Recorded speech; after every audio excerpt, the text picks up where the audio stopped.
दोस्तों, इस case file की शुरुआत होती है उत्तर प्रदेश के शिकोहाबाद से, जहां तनु राजपूत नाम की एक लड़की अपने परिवार के साथ रहा करती थी। तनु की फैमिली में उसके पेरेंट्स के अलावा एक बड़ी बहन प्रीति थी, जिसकी शादी हो चुकी थी, और एक छोटा भाई था जो तनु से बहुत प्यार करता था, क्योंकि वो काफी समझदार और होशियार लड़की थी जो अपने पेरेंट्स की हर बात मानती थी। साथ ही अपने भाई का भी ख्याल रखती थी। तनु की जिंदगी बस अपनी फैमिली के ही इर्द गिर्द घूम रही थी। वो सुबह जल्दी उठकर माँ का हाथ बटाती थी और फिर अपने पिता के हिसाब किताब में भी उनकी मदद करती थी।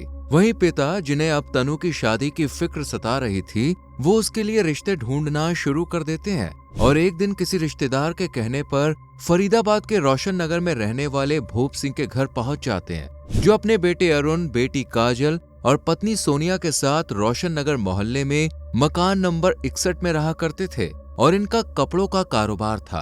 तनु के पिता भूप सिंह से मिलते हैं और तनु के लिए अरुण को पसंद भी कर लेते हैं। वहीं भूप सिंह की फैमिली को भी तनु एक ही नजर में पसंद आ जाती है, जिसके बाद दोनों परिवार बातचीत कर इनका रिश्ता तय कर देते हैं और शादी के लिए 21 जून साल 2023 का दिन चुनते हैं। इस बीच तनु के पिता दहेज का इंतजाम करने में जुट जाते हैं और उसकी शादी के लिए पैसे इकट्ठा करना शुरू कर देते हैं। अब देखते ही देखते वो वक्त भी आ जाता है जब तनु हिंदू रीति रिवाज के मुताबिक अरुण से शादी करके अपने मायके से विदा होकर ससुराल पहुंच जाती है, जहां उसका खूब धूमधाम से स्वागत किया जाता है और नई दुल्हन के आने की खुशी में मुंह दिखाई का कार्यक्रम भी रखा जाता है, जहां तनु को देखने के लिए आस पड़ोस की कई महिलाएं आती हैं, जो तनु की खूबसूरती की तो तारीफ करती ही है, साथ ही उसे मिलने वाले दहेज को देखकर भी हैरान होती हैं। दहेज के अलावा तनु के पिता ने उसके ससुराल वालों को नकदी पैसे और गिफ्ट्स वगैरह भी दिए थे, जिनके चर्चे पूरे मोहल्ले में हो रहे थे, जिस वजह से अरुण की फैमिली भी काफी खुश थी। ये लोग तनु को अपनी बेटी की तरह समझते थे और उसका काफी अच्छे से ख्याल रखते थे। वहीं तनु भी अपनी जिम्मेदारी को समझते हुए शादी के कुछ दिन बाद ही घर का कामकाज करना शुरू कर देती है। वो रोज सुबह जल्दी उठकर सबके लिए चाय बनाती है और फिर घर के बाकी कामों में लग जाती। हालांकि इस दौरान जैसे ही तनु को टाइम मिलता, वो अपने पिता को फोन कर उनसे बात कर लिया करती थी, जिससे पिता को भी तसल्ली रहती थी कि उनकी बेटी अपने ससुराल में खुश है। लेकिन ये सिर्फ उनकी गलतफहमी थी, क्योंकि सच्चाई तो कुछ और ही थी। दरअसल शादी के कुछ वक्त तक तो तनु की जिंदगी में सब कुछ ठीक चलता है। उसका पति अरुण उसकी हर बात मानता है, ससुराल वाले भी बहू को पलकों पर बैठा कर रखते हैं। लेकिन जैसे जैसे समय बीतता जाता है, वैसे वैसे चीजें बदलनी शुरू हो जाती हैं, क्योंकि तनु को अब पता चल चुका था कि अरुण को नशे की लत है, जिस वजह से वो उससे लड़ाई झगड़ा करना शुरू कर देती है। जबकि ससुराल वाले अरुण को समझाने के बजाय उल्टा तनु को ही उल्टा सीधा बोलना शुरू करते हैं और उसके संग मारपीट भी करते हैं। काफी दिनों तक तनु के साथ इसी तरह का सलूक किया जाता है। साथ ही उसे ये एहसास दिलाने की कोशिश की जाती है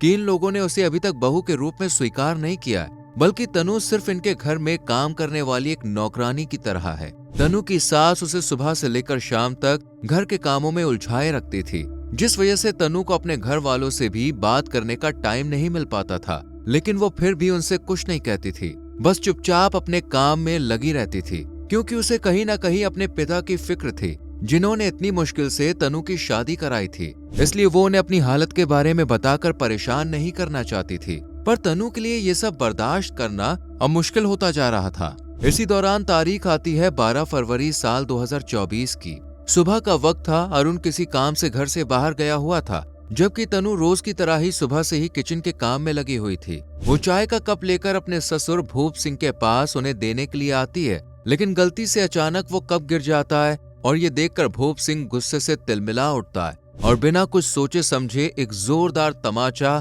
तनु के मुंह पर मारता है, जिस वजह से वो जमीन पर गिर जाती है। और इतना ही नहीं, अरुण के आने पर वो तनु की शिकायत उससे भी करते हैं, जिसके बाद वो अपनी पत्नी से बिना कुछ पूछे उसे पीटना शुरू कर देता है और इतनी बुरी तरह से मारता पीटता है कि तनु के शरीर पर जख्म उभर आते हैं। लेकिन फिर भी अरुण को उस पर तरस नहीं आता, बल्कि वो उसे डॉक्टर के पास ले जाने के बजाय एक कमरे में बंद कर देता है, जैसे मानो वो कोई मुजरिम हो।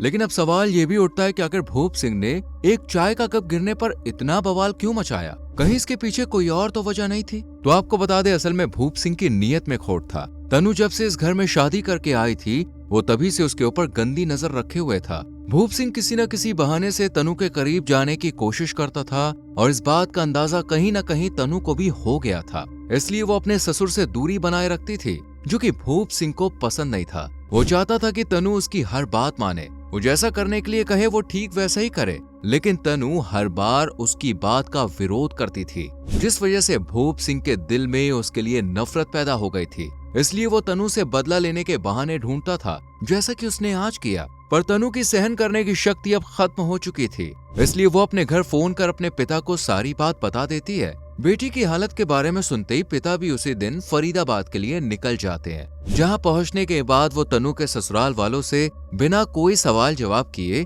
अपनी बेटी को लेकर घर आ जाते हैं और पंचायत के सामने इस मामले को रखते हैं। जिसके बाद पंचायत अरुण की फैमिली को भी यहाँ बुलाती है और फैसला सुनाते हुए तनु के पिता से कहती है कि वो कुछ पैसे देकर तनु को वापस उसके ससुराल भेज दे। साथ ही अरुण को भी हिदायत दी जाती है कि वो आगे से तनु पर हाथ नहीं उठाएगा, जिसके लिए वो राजी हो जाता है। वहीं तनु के पिता भी बेटी के घर को बिगाड़ना नहीं चाहते थे, इसलिए वो उसे पैसे देकर दोबारा फरीदाबाद भेज देते हैं।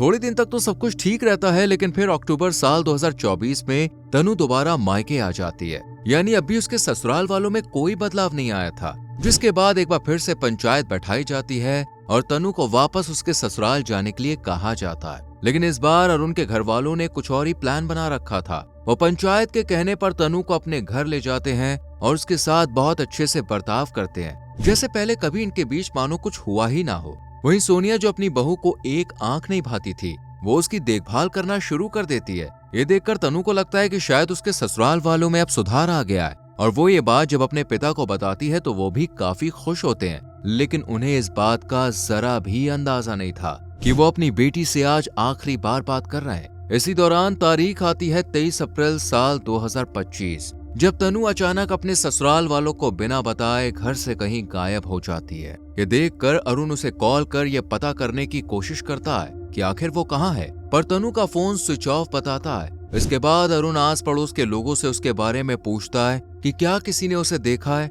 पर सभी इनकार करते हैं और देखते ही देखते पूरे इलाके में तनु के गायब होने की खबर आग की तरह फैल जाती है। जिसके बाद अरुण 25 अप्रैल को पल्ला थाने में पहुंचता है, जहां वो तनु की मिसिंग रिपोर्ट लिखाते हुए पुलिस को बताता है कि उसकी पत्नी तनु राजपूत 23 अप्रैल से गायब है, जो इंटेलेक्चुअल डिसेबिलिटी से सफर कर रही है, इसलिए उसे ढूंढने में पुलिस उसकी मदद करे। ये सुनकर पुलिस भी फौरन तनु की गुमशुदगी की रिपोर्ट लिख लेती है। वहीं तनु के मायके में जब ये खबर पहुंचती है तो पिता समेत पूरे परिवार के पैरों तले जमीन खिसक जाती है। जिस बेटी को 2 साल पहले उन्होंने विदा किया था, वो अचानक घर से कहीं गुम हो गई थी। ये बात सोचकर तनु के पिता उसकी तलाश में तुरंत फरीदाबाद के लिए निकल जाते हैं, जबकि दूसरी तरफ भूप सिंह अपनी बहू का पोस्टर छपवाकर उन्हें जगह जगह चिपका देता है, ताकि किसी को अगर तनु के बारे में कोई जानकारी मिले तो वो उन्हें कॉल करके बता दे। इसी तरह तनु को गायब हुए 1 महीना गुजर जाता है, लेकिन उसकी अभी तक कोई भी जानकारी नहीं थी। लेकिन 26 मई साल 2025 को कुछ ऐसा हुआ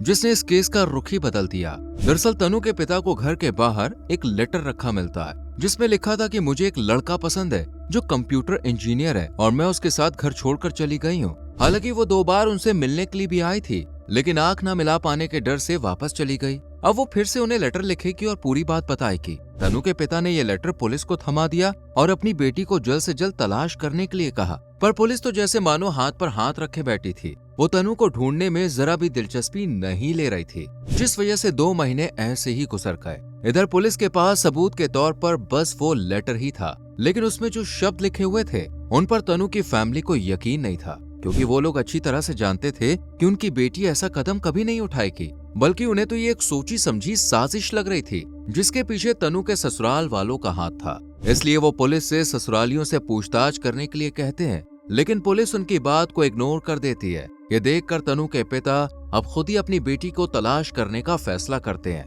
और उसके ससुराल पहुंच जाते हैं, जहां उनकी नजर हाल ही में बनाई गई सीढ़ियों और चबूतरे पर जाती है, जिन्हें देखकर उन्हें कुछ शक सा होता है। इसलिए वो एक बार फिर से पल्ला थाने जाते हैं और अपना शक जाहिर करते हुए पुलिस को नए चबूतरे के बारे में बताते हैं, जिसके बाद पुलिस भी ना चाहते हुए उनकी मदद करने के लिए तैयार हो जाती है और सबसे पहले ये पता करने की कोशिश करती है कि आखिर तनु के ससुराल के बाहर नए सिरे से सीमेंटिंग कब कराई गई थी। तब पुलिस को पता चलता है कि ये काम उस दौरान हुआ था जब तनु घर से गायब हुई थी। ये जानने के बाद पुलिस को भी कुछ शक होने लगता है कि कहीं ऐसा तो नहीं कि ससुरालियों ने तनु की जान लेकर उसकी बॉडी को यहीं दफना दिया हो और ऊपर से सीमेंटिंग कर दी हो, जैसे कि बहुत सारे केसेस में देखने को मिल भी रहा है। इसलिए पुलिस का शक भी संभव था लेकिन ये शक है या फिर सच्चाई, ये जानने के लिए पुलिस ने आसपास के लोगों से पूछताछ करने का फैसला किया और ये जानने की कोशिश की कि भूप सिंह ने एक गड्ढा क्यों खुदवाया था। तब पुलिस को पड़ोसियों ने बताया कि उन्होंने पानी के नुकसान के लिए ये गड्ढा खुदवाया था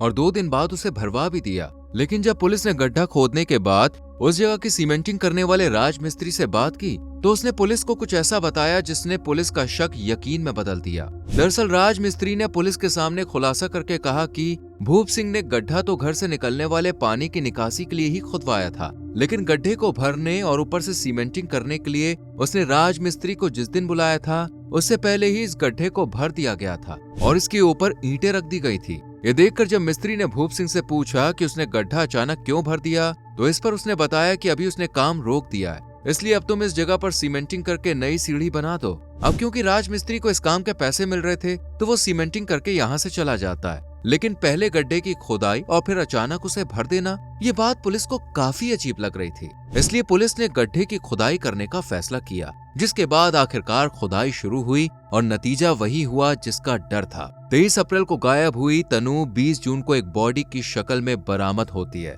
जिसके कपड़ों को देखकर परिवार वाले तुरंत पहचान जाते हैं कि ये उनकी बेटी तनु ही है। जिसके बाद पुलिस तनु के ससुर को अरेस्ट करके उसे थाने ले जाती है, जबकि बाकी लोगों से पूछताछ का लंबा सिलसिला चलता है। पर एक बात तो साफ थी कि इस केस में अकेला भूप सिंह शामिल नहीं था, बल्कि परिवार के सदस्य भी उसके साथ मिले हुए थे, जिनका पता पुलिस को लगाना था। लेकिन पल्ला थाने की पुलिस महीनों का समय ऐसे ही निकाल देती है, जिस वजह से उनके निकम्मेपन को देखते हुए इस मामले की जांच क्राइम ब्रांच के हवाले कर दी जाती है। और जब टीम इस केस की तफ्तीश आगे बढ़ाती है तो एक ऐसा खुलासा हुआ जिसने सभी को चौंका दिया। दरअसल क्राइम ब्रांच को पता चलता है कि तनु की जान लेने में उसके ससुर भूप सिंह, पति अरुण सिंह, सास सोनिया और बहन काजल यानी चारों का ही हाथ था। 22 और 23 अप्रैल की रात को अरुण ने तनु के खाने में नींद की गोलियां मिला दी थी ताकि उसे आसानी से मारा जा सके। वहीं तनु की सास सोनिया, जो पूरी साजिश से वाकिफ थी, लेकिन फंसने से बचने के लिए वो पहले ही अपने मायके चली गई थी। इन लोगों का प्लान था कि भूप सिंह पहले बहू के कमरे में जाकर उसकी जान ले लेगा और फिर बाप बेटे दोनों मिलकर बॉडी ठिकाने लगा देंगे। लेकिन कहानी का एक और दर्दनाक पहलू ये रहा कि भूप सिंह अपनी बहू की जान लेने के लिए जब उसके कमरे में गया तो गहरी नींद में सो रही तनु को देखकर उसकी नीयत खराब हो गई और उसे मारने से पहले उसने उसके साथ गलत काम किया और फिर दुपट्टे के जरिए गला दबाकर जान ले ली। इसके बाद प्लान के मुताबिक दोनों बाप बेटों ने मिलकर बॉडी को रातों रात घर के सामने खोदे गए गड्ढे में डालकर उसे मिट्टी और ईंटों से भर दिया और सुबह उठकर ऐसा दिखाने की कोशिश की कि तनु घर से कहीं चली गई है। यहाँ तक कि इन्होंने तनु के नाम पर लेटर प्रिंट करके उसे शिकोहाबाद में रह रहे उसके पेरेंट्स के घर के सामने छोड़ दिया ताकि लेटर पढ़ने के बाद उन्हें यकीन हो जाए कि तनु किसी और के साथ भाग गई है। इन लोगों ने आस पड़ोस के लोगों को ये भी बताया कि उनकी बहू जिंदा है और अपनी मर्जी से भाग गई है। इतना ही नहीं, भूप सिंह ने सभी को इस कहानी पर यकीन दिलाने के लिए झूठे पोस्टर भी छपवाए, जिससे लोगों को लगे कि ससुराल वालों को तनु की फिक्र है और ये कहानी काफी हद तक कामयाब भी हो चुकी थी। लेकिन तनु के पिता ने इनका सारा खेल पलट दिया क्योंकि वो अपनी बेटी को अच्छी तरह से जानते थे। वहीं भूप सिंह से पुलिस ने पूछा कि उसने और उसकी फैमिली ने तनु को क्यों मारा, तो इस पर उसने बताया कि तनु की वजह से उसका परिवार काफी बदनाम हो रहा था। उसका नाम 2 बार पंचायत में आ चुका था, जिस वजह से वो काफी ज्यादा परेशान था। इसके अलावा तनु आए दिन अपने मायके चली जाती थी और ये बात भी अरुण को पसंद नहीं थी, इसलिए हमने उसे ठिकाने लगाने का फैसला कर लिया। आपको बता दें, भूप सिंह का पूरा परिवार इस टाइम जेल में है और अपने किए की सजा मिलने का इंतजार कर रहा है। आपके हिसाब से ऐसे दरिंदों को क्या सजा मिलनी चाहिए? कमेंट पे अपनी राय जरूर लिखें। ऐसी और केस फाइल्स को देखने जानने के लिए वीडियो को लाइक करें, शेयर करें और चैनल को सब्सक्राइब करके बेल आइकॉन प्रेस करें।